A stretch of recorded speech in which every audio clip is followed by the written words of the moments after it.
Once upon a time, in the whimsical world of geopolitics, there lived two somewhat temperamental giants named Uncle Sam and Madam Dragon. They didn't exactly get along like the best of friends. In fact, one might say they were more like those neighbors who completely disagree about the property line, but somehow still borrow each other's lawnmower. Now, Sam was always considered the tallest lad in his neighborhood, with a mischievous twinkle in his eye, and an arsenal of gadgets that would make even James Bond envious.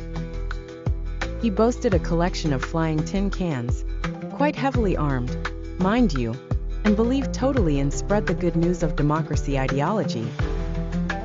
Madam Dragon, residing across the Great Pond, was all about roaring, breathing fire, and keeping a close eye on her territory. She fancied herself the head honcho in her neck of the woods, and wasn't too keen on visitors meddling in her affairs.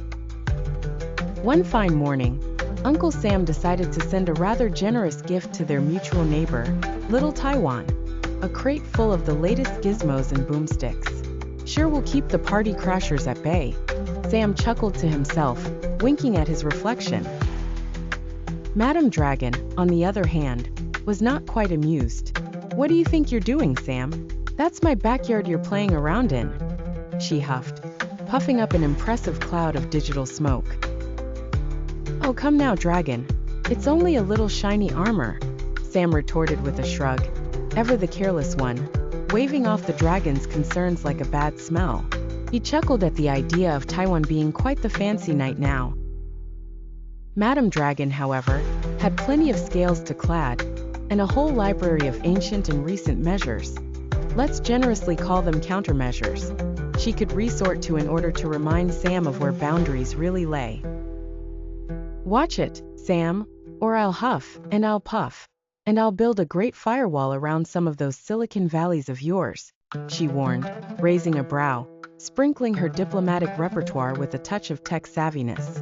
"Consider this fair warning," she added.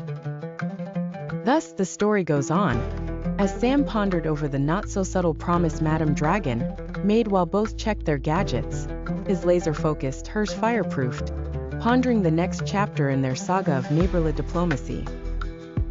Sam undeniably saw it as just another day in the world's strangest neighborhood, armed and ready.